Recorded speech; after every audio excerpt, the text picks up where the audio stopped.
Cindy. Welcome back to Studioloo, and welcome to Winter by Dallas Laura Sharp. This is Chapter 12, a chapter of things to hear this winter. I hope you enjoy it. Chapter 11, a chapter of things to hear this winter.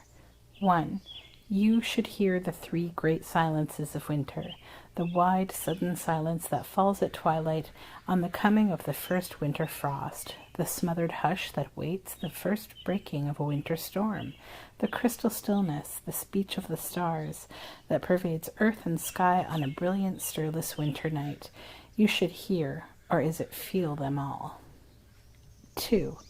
So should you hear the great voices of the winter, the voice of the north wind, the voice of the pine forest, the voice of the surf on a stormy shore. There is no music that I know like the wild, mighty music of the winter winds in the winter woods. It will often happen that you can pass through a bare stretch of naked hardwoods immediately into a grove of thick-limbed spruces or pines. Never miss such an opportunity. Do not let the high winds of this winter blow on and away without you hearing them, at least once as they sweep through the hardwoods or onto the deep resounding pines. 3. Did you ever hear the running, rumbling, reverberating sound of the shore-to-shore split of a wide sheet of new ice? You will hear it as the sun rises over the pond, as the tide turns in the ice-bound river, and when the ice contracts with falling temperature, a startling bolt of sound, a quake that cleaves the ice across and splits its way into the heart of the frozen hills. 4. One of the most unnatural of all the sounds out of doors is the clashing, glassy rattle of trees, ice-coated and shaken by the wind. It is as if you were in some weird china shop where the curtains, the very clothes of the customers, were all of broken glass. It is the rattle of death, not of life. No, rather, it is the rustle of the ermine robe of winter as he passes crystal-booted down his crystal halls. 5. If winter is the season of large sounds, it is also the season of small sounds, for it is the season of wide silence when the slightest of stirrings can be heard. 3 of these small sounds you must listen for this winter: the smothered tinkle-tunkle of water running under thin ice as where the brook passes a pebbly shallow, then the tick-tick-tick of the first snowflakes hitting the brown leaves on a forest floor, then the fine, sharp scratch of a curled and toothed beech leaf skating before a noiseless breath of wind over the crusty snow. Only he that hath ears will hear these sounds, speaking as they do for the vast voiceless moments of the winter world. 6. I have not heard the covey call of the quail this winter, but there is not a quail left alive in all the fields and sproutlands within sound of me. I used to hear them here on Mullen Hill. A covey used to roost down the wooded hillside in front of the house, but even they are gone, hunted out of life, shot and eaten off of my small world. What a horribly hungry animal man is. But you may have the quail still in your fields.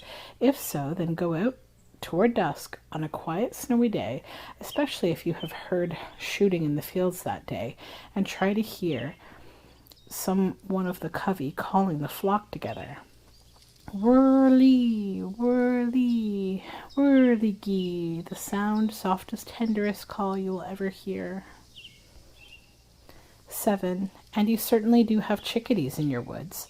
If so, go out any time of day, but go out on a cold, bleak, blustery day when everything is a shiver, and as Uncle Remus would say, meet up with the chickadee. It is worth having a winter just to meet a chickadee in the empty woods and hear him call, a little pinpoint of live sound, an undaunted, unnumbed voice interrupting the thick jargon of the winter to tell you that all this bluster and blow-and-biting cold can't get at the heart of a bird that must weigh, all told, with all his winter feathers on, fully an ounce or 2. 8. And then the partridge. You must hear him bursting like a bottled hurricane from the brown leaves at your feet.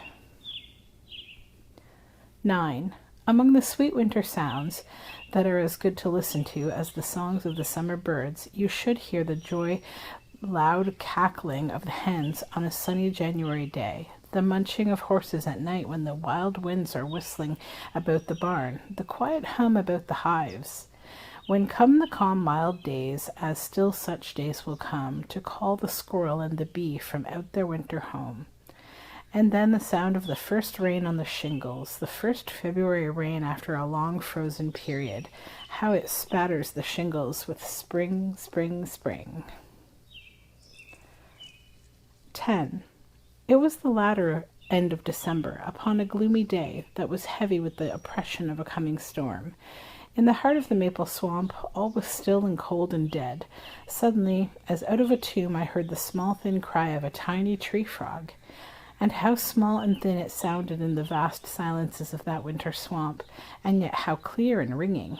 A thrill of life tinging out through the numb, nerveless body of the woods that has ever since made a dead day for me impossible. Have you heard him yet? 11. After all, says some of our writers, it is only a matter of which side of the tree you stand on, whether it is summer or winter. Just so. But after all, is it not a good thing to stand on the winter side during the winter? To have a winter while we have it, and then have spring? No shivering around on the spring side of the tree for me. I will button up my coat, brace my back against the winter side, and shout to the hoary old monarch. And there's a hand, my trusty Fier, and geez, a hand o' thine, and what a grip he has.